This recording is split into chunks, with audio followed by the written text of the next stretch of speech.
you worked with my short film Drown, and would you mind telling people briefly what's your character about in this movie, how it pertains to the movie? My character plays in, I'm an undercover cop who goes undercover to try and find out why Drew Rivers, to try and investigate him, because he was also a cop and he went rogue, and my whole character is undercover, and every minute I'm like worried about getting caught and stuff, so it was a really interesting role to do, and yeah, what to say. You did a really good job in this film. You know, I tell people when I have Andy Sidley playing the lead, they weren't sure if you could handle the lead, but I really thought you did a great job in this. And one thing that, you know, a lot of people when they see this film, they're gonna not understand is that, you know, you're speaking right now with your real accent, which is like a British accent. But in the movie, you have an American accent. And how tough is it to act and also have to worry about what your accent is? It's actually pretty difficult. I mean, I really had to like concentrate, and I had to do some like character research and dialect research and stuff online, looking at YouTube videos of accents, like regular American accents. So it was a pretty difficult challenge for me, but I just plugged through it and like did my best. So that's all I could really say. No, and you did a good job. And you, one person you did a lot of work with, you know, your character is Greg Sanders. You worked with Drew Rivers, the guy you mentioned earlier, and you worked with John Hayes, another actor who goes to Pepperdine. And, you know, what was that relationship like working on set with John? You know, I was there behind the camera, but I really don't know, like, how it was you two acting and having to act off each other and kind of feed off each other's energy. What was it like working with John Hayes? It was great working with John Hayes. The guy's a very professional actor, and we're pretty good friends. So it was good. We could like rehearse, and I think we worked well with each other, and we understood each other's characters well. So that helped too. And he's a really nice guy, and we had a smoke off the set, and it was fun and great working with him. Really talented actor, and hope I can do more stuff with him in the future. Nice. Now, so before I get to your next project that's coming up, Lover Scorned, I wanted to have a little fun with you. I was talking earlier in the show about the new Nightmare on Elm Street movie coming out. I know you haven't seen it yet, but do you think that the new Nightmare on Elm Street movie, is it going to take the box office? And if you do, how much do you think it's going to make? I think it's going to hit big because, I mean, the franchise itself, and Jackie Earle Haley, who's a phenomenal actor, is playing the lead role, Freddy Krueger, and I think he really will. He will outdo the predecessor, and I think it's a pretty good film. I think it's going to be a really good film. And I'm actually going to go see this afternoon, so I'm excited for that. Well, I hope it's good. I hope it's good. Any prediction on how much money you think it's going to make? I predicted earlier it's going to make probably about 40 to 45 million. What do you think? You mean the weekend, domestically? Domestically on the weekend. Domestically on the weekend. I'd say around 50, 60. I mean, nothing else huge has come out this weekend. I mean, Kick-Ass was last weekend. So Elm Street, I hope, has the headline. You have a good point. Kick-Ass did well in its second week, despite taking the box office the first week. It made less than 10 million second week. So, take that for how you will.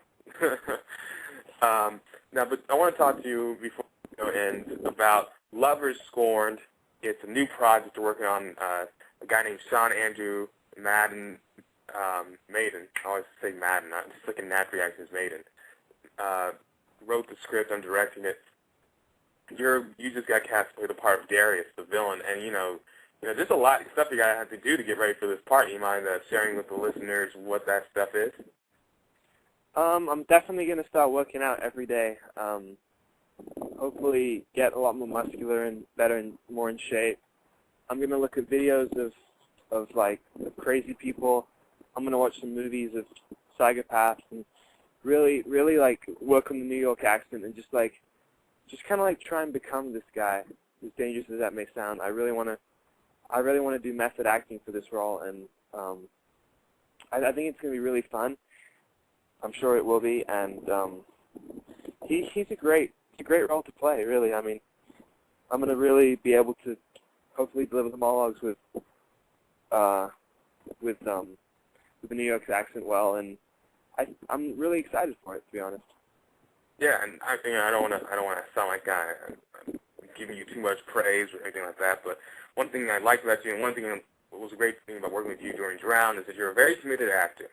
And if when someone gives you an assignment and they say, hey, we need you to do this for this role, you go 110% for it, and that's a good quality to have, There are a lot of actors who are talented, but then you hear stories about how hard to deal with, how hard they are to deal with, Take, for example,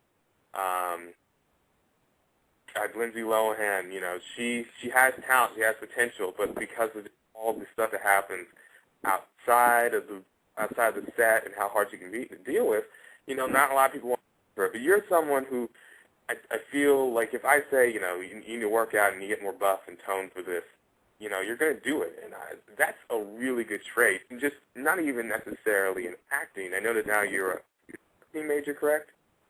Advertising, excuse me, sorry. But that's a good quality to have, just in any business or any degree. Yeah, I mean, I try to do my best, because I really think, like, a lot of actors don't get roles, and if you get a role, like, you really are blessed, so you should really do your best with it, because someone else can do it. I'm sure someone can do it better, so you really have to do your best and do everything you can to prepare for the role. Well, you did a great job. You've done a great job in Drown. Real quick, everyone, if you want to get more information on Drown, you can go to the Facebook fan page for Drown Short Film, or you can go to the blog, rfmp.com. Andy, thank you so much for being on the show today. I really appreciate it. Thank you for including me. I appreciate it, too. I'll talk to you later, man, and I hope you enjoy the new Nightmare on Elm Street. All right, thanks a lot, Matt. I'll talk to you later. Talk to you later. Bye. Bye. Well, everyone, that was Andy Sidley. And, of course, as you know, you can check him out in Drown. He'll also be in the upcoming Lover Scorn, which is set to start filming in fall of 2010. It's been a great show. I'm glad to have the final cut back. We'll be back next weekend. I'm not exactly sure if it's going to be 11:30, so make sure you stay tuned to this channel. Say subscribe. Check out the blog. Check out the YouTube channel, youtube.com/iComeAfterYou1. See you there. So until next time, remember to leave it on the cutting room floor. I'm Matthew Robinson. We'll see you next week.